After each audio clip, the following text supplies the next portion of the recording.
जो यानफेंग और गुयानशन बालकनी में थे। जो यानफेंग उसे पूछ रहा था कि क्या तुम्हारे और नानान के बीच में कोई प्रोग्रेस हुआ या नहीं। गुयानशन कहता है अब वो मुझसे इतना ज्यादा नफरत नहीं करता। जो यानफेंग कहता है अब वो इतनी हेट नहीं करता, ये तो अच्छी बात है। तभी उन दोनों ने वैनाना को देखा। वैनाना वहाँ यार्ड में अकेला था तो गुयानशन वहाँ जाने की सोच रहा था। जो यानफेंग कहता है याद रखना कि तुम्हें ऑनेस्टली सब कुछ बताना है, उसे बताना कि सच में तुम्हारे दिल में क्या है। गुयानशन कहता है डोंट वरी, मैं सब जानता हूँ। वो चला गया। उसके बाद जो यानफेंग हंसते हुए बोलता है कि ये बहुत ही पिटीफुल है, लेकिन मुझे जरा से भी सिंपैथी फील नहीं हो रही। वैनाना अकेले ही झूला झूलते हुए सितारों भरे आसमान को देख रहा था। तभी गुयानशन वहाँ पे आ गया और कहता है कि नानान मुझे लगा था कि तुम नहीं आओगे। वैनान कहता है आफ्टर ऑल ये ग्रैंडपा का बर्थडे था, लेकिन ये आखिरी बार होगा। हम दोनों काफी लंबे वक्त से अलग हो चुके हैं, लेकिन ओकेशनली हम काफी बार मिलते रहते हैं। गुयानशन कहता है तुम्हें एम्बेरस फील करवाने के लिए आई एम सॉरी, लेकिन ग्रैंडपा तुमसे बहुत ज्यादा प्यार करते हैं और मैं भी।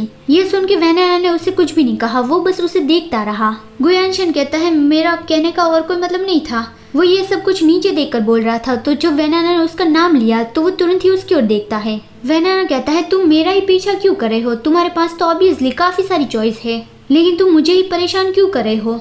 गुयानशन कहता है तुम मुझसे पूछ रहे हो कि मैं तुम्हारा ही पीछा क्यों कर रहा हूँ, क्योंकि मैं तुमसे ईर्ष्या करता हूँ। एक्चुअली पहले मुझे पता चलने से पहले ही मैं तुम्हारा पीछा करने लगा था। पहले तुम बहुत ही ज्यादा वीक दिखते थे, लेकिन फैक्ट ये है कि तुम्हारे पास जो स्ट्रेंथ थी वो मेरे पास नहीं थी। हम अलग हो गए, उसके बाद फिर तुम्हारे पास वो हिम्मत थी जिससे तुम आगे बढ़ गए। वो तुम जो मेरे ऊपर से अपनी नजरें नहीं हटा पाते थे, और हमारा डिवोर्स हो जाने के बाद तुम आगे बढ़ गए, और सिर्फ तुम्हारी वजह से ही मैं हिम्मत जुटाकर मैं खुद बन पाया और मैं गू ग्रुप को छोड़ पाया। गुयानशन को जो यानफेंग की कही हुई बात याद आई कि आशिन याद रखना कि तुम्हें ऑनेस्टली सब बताना है, उसे बताना कि सच में तुम्हारा दिल क्या चाहता है। और गुयानशन ने बहुत ही कॉन्फिडेंटली कहा था कि डोंट वरी मुझे सब पता है। लेकिन अभी गुयानशन अपना सर खुजाने लगा कि ये मैं क्या कह रहा हूँ, और वो कहने लगा कि नानान मैं तुमसे प्यार करता हूँ, मैं तुमसे बहुत बहुत ज्यादा प्यार करता हूँ। वैनाना कहता है मैंने ये लाइन काफी बार सुनी है, अगर और कुछ नहीं कहना तो फिर मैं जा रहा हूँ। और वो जाने लगा तो फिर गुयानशन डर गया और फिर वो बोलने लगा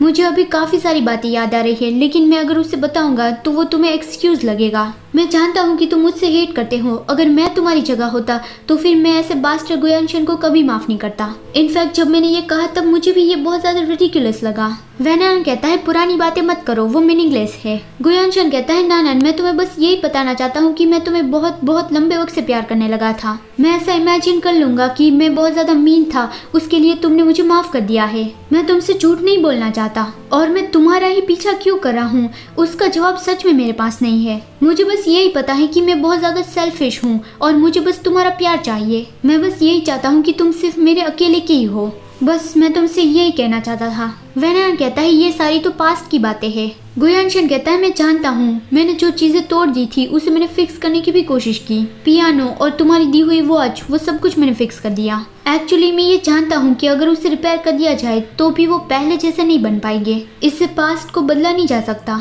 लेकिन अब भी मैं कोशिश करना चाहता हूँ। गुयानशन ने ऑलरेडी किसी को कह के रखा था, तो उस पर्सन ने आके वहाँ पे काफी सारे पटाखे जला दिए। आसमान एकदम ही कलरफुल बन गया। वैनाना फायरवर्क्स देख रहा था, तब गुयानशन उसे कहने लगा मैं बहुत ही कावर्ड हूँ और मुझे डर है कि मैं तुम्हें मेरी लाइफ में वापस नहीं ला पाऊंगा, तो अगर तुम मुझसे हेट करो फिर भी मैं तुम्हें एक और बार फिर से देखना चाहता हूँ। वैनाना फायरवर्क देख रहा था और उसे वो बहुत ही ज्यादा ब्यूटीफुल लगा। वो जानता है कि फायरवर्क थोड़े ही पलों में खत्म हो जाता है, लेकिन उसकी असर उसके दिल में बहुत ही डीपली रह जाती है। वैनाना कहता है जिंदगी भी फायरवर्क जैसी ही होती है, एक के बाद एक चीजें होती रहती है। गुयानशन तुम बहुत ही ज्यादा बदल गए हो और मैं तुम्हारे लिए बहुत ज्यादा खुश हूँ। आज तक मैंने जितने भी फायरवर्क्स देखे हैं उससे आज रात का फायरवर्क बहुत ही ज्यादा ब्यूटीफुल था। शायद मैं थोड़ी और देर तक तुम्हारे साथ रह सकता हूँ।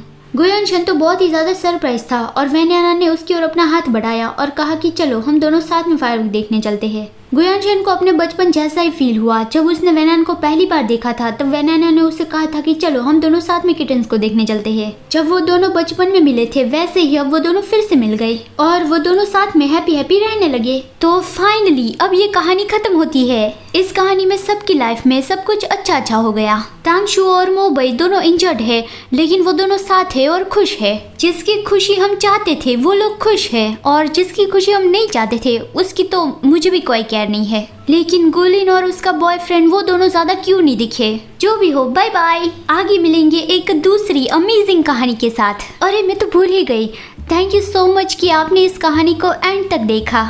Now bye bye.